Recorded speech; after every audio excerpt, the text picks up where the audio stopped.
Hello les amis, je vous retrouve pour une nouvelle vidéo sur le football italien et je vais vous présenter le match Naples contre Cremonese qui a lieu ce dimanche 12 février 2023 à 20h45 pour le compte de la 22e journée du championnat d'Italie de Serie A.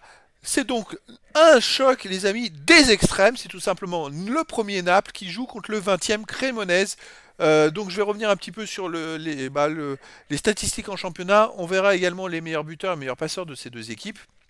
Également les 10 derniers résultats permettra de voir la forme du moment et aussi les compos d'équipes probables possibles avec les tactiques éventuelles. Même si ça peut évoluer d'ici le début de la rencontre, ça nous permettra d'avoir une idée sur ce match, même si là c'est vrai que rien que le tableau de base, c'est le premier contre le dernier. Bon, je pense qu'il ne devrait pas y avoir de surprise pour cette rencontre.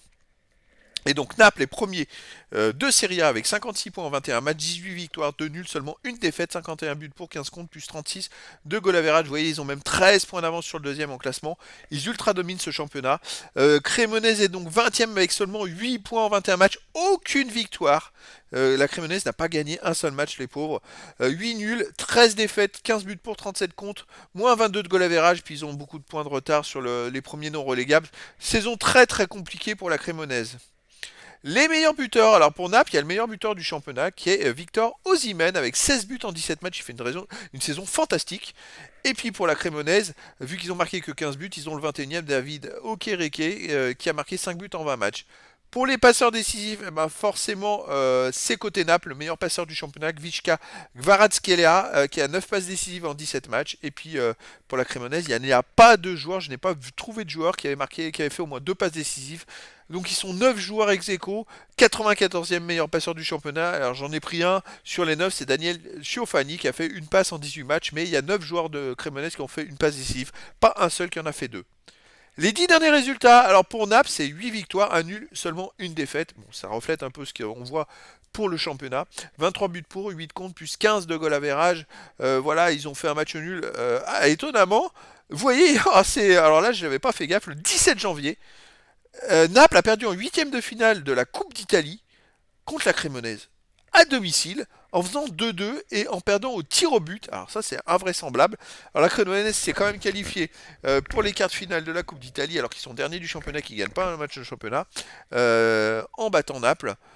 Qui perd quasiment rien parce qu'ils ont fait donc c'est le seul match nul du dernier match. Ils avaient perdu à l'Inter de Milan qui est deuxième du championnat, mais voilà. Alors est-ce que c'est prémonitoire? Est-ce que la Cremonese est une équipe qui convient pas à Naples? Alors je pense qu'en couple ils ont peut-être fait tourner en se disant ça allait être facile Naples, mais ils ont quand même trouvé le moyen de ne pas gagner contre la Cremonese. Voilà, c'est un petit clin d'œil, les amis. On ne sait pas ce que ça va donner, mais ils auront peut-être aussi un goût de vengeance, de revanche, les Napolitains.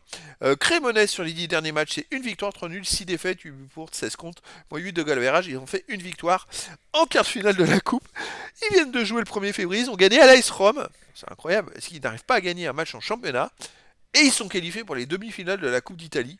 C'est invraisemblable.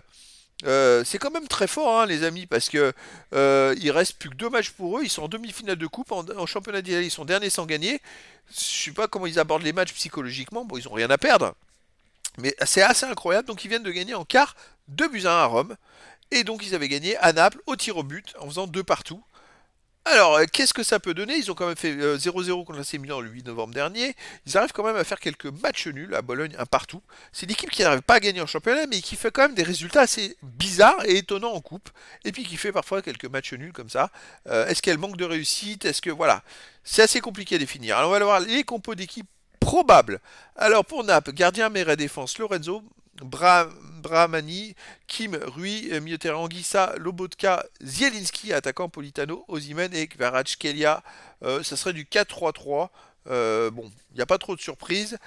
Côté Cremonese, gardien Karnezeki, défense Vasquez, Chiriches, Ferrari et aussi ailier et défenseur Valérie et Saint Nicolas.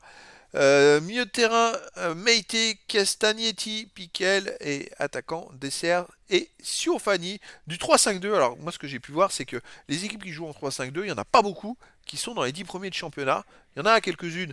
Mais avec cette tactique là, moi je trouve que ça marche plus.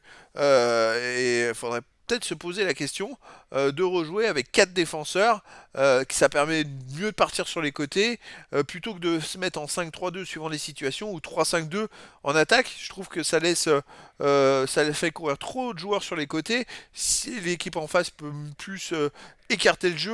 Donc, je suis pas sûr que ce soit une bonne idée. Pour moi, il faut écarter le jeu.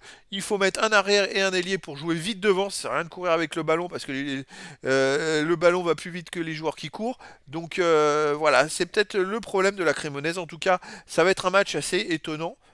Puisque Naples est premier et Cremonese dernier, Naples n'a perdu qu'un match, la Cremonese n'a gagné aucun en championnat, et pourtant, ils ont réussi à faire 2-2 à Naples il y a un mois, et à gagner au tir au but de la coupe, à éliminer Naples. Donc, et puis en plus, ils viennent de gagner là il y a quelques jours à la Roma 2-1 en coupe pour se qualifier pour les demi-finales de la Coupe d'Italie.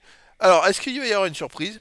Bah écoutez, je vous donne rendez-vous ce dimanche 12 février 2023 à 20h45 pour le match de la 22e journée du championnat d'Italie de Serie A. Naples le premier reçoit la Cremonese le 20e. Voilà les amis, je vous dis à très bientôt pour une nouvelle vidéo.